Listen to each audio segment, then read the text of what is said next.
Just like Nick, this project's on Wurundjeri land and acknowledgements duly made. So I'm Simon Wibberley, Co-Director Workshop Architecture, and this project is called Funaki. It's called Funaki because it's the new home of the Funaki Gallery. Funaki is a world-leading gallery in contemporary art and craft, which is an interesting kind of place for objects because not only are these objects held within museums and exhibited within galleries, they're also objects that are worn and are of the home, they're of the body and of the domestic interior.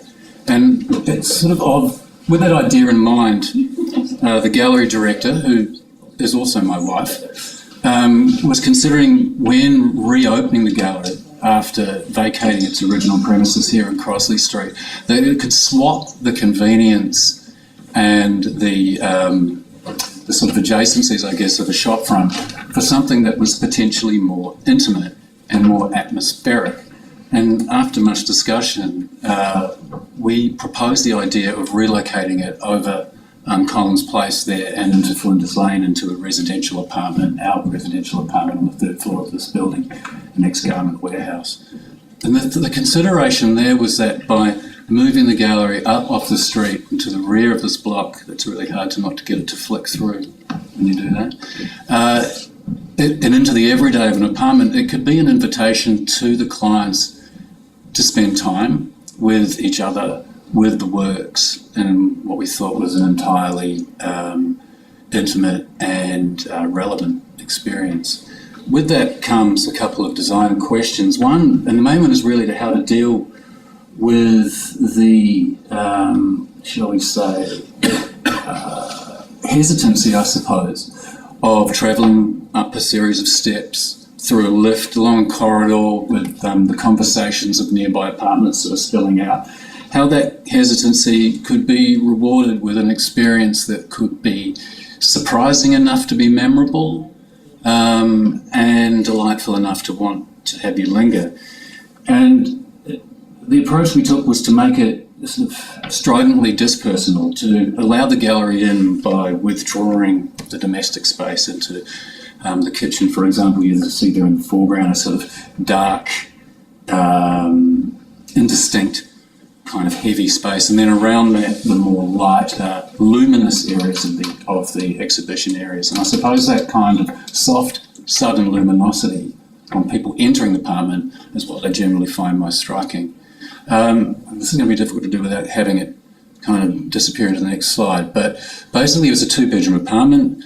The wall here was demolished in order to combine the space, and then renovations proceeded down through the kitchen and the bathroom and the light areas of renovation at the rear.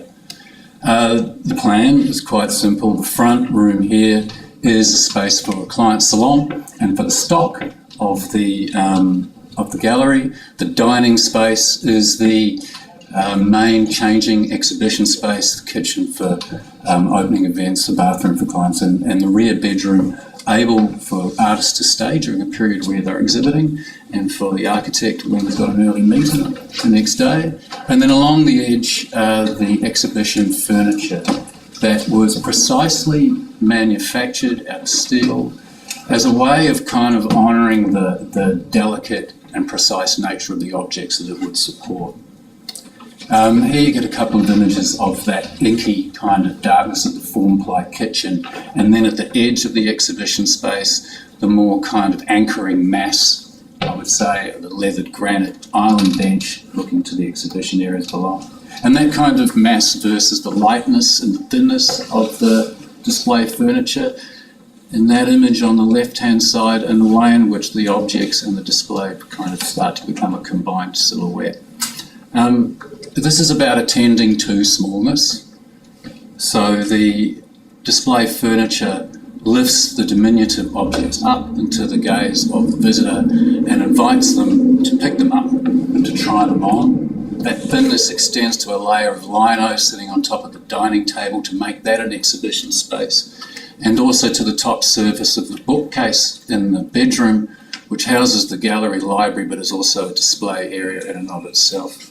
And you can see that line on the left-hand side of that kind of elevated exhibition surface extending from the bedroom here through the corridor and into the salon space. And opposite that salon space, there's also a series of cabinets embedded with a new wall that hide the more kind of, that display the more high-value objects within the gallery. Now, in that sort of threshold between gallery space and domestic space, that is something that artists are invited also to cross and make their works more of an incidental experience of moving around those spaces. So you can see here on the right-hand side, David Clark's work sitting within a cabinet above the fridge, and Peter Bauhaus's vessels within the bathroom that's sort of locked in behind that kitchen space and feeling like it's deep within the dwelling. That threshold is also manipulable. So an artist can choose to open the kitchen up into the main exhibition space, and it can also be opened up for events such as artist dinners and light breakfast. And then also that door closed, and then the wall used as a hanging wall for 2D works that some of the artists do produce.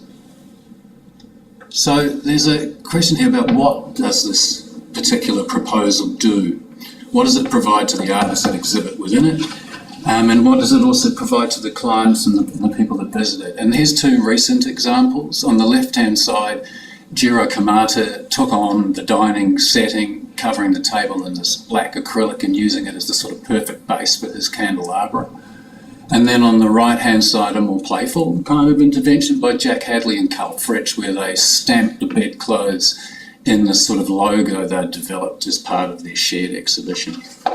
For clients, the island bench provides a sort of magnet to sit around and stand around and socialise around during opening events. As a place that tends to attract bodies and it tends to attract hands. And then on the right-hand side, the overall calmness and luminosity of the space is a perfect setting for people to spend time exploring the collection of the gallery. That would be a little remiss to not mention the floor. The floor is a very important part of the design. It's a kind of unifying element, and in a way it continues that idea of the drawing back of the domestic by using an industrial product. So that's a poured epoxy floor, and the colour of which is incredibly important. It provides a sort of underlay of that kind of calm, and in many ways references what I said in the text for the document when I put the award presentation in, that the overall intent of the space is to provide a kind of abstract urban oasis. Thank you.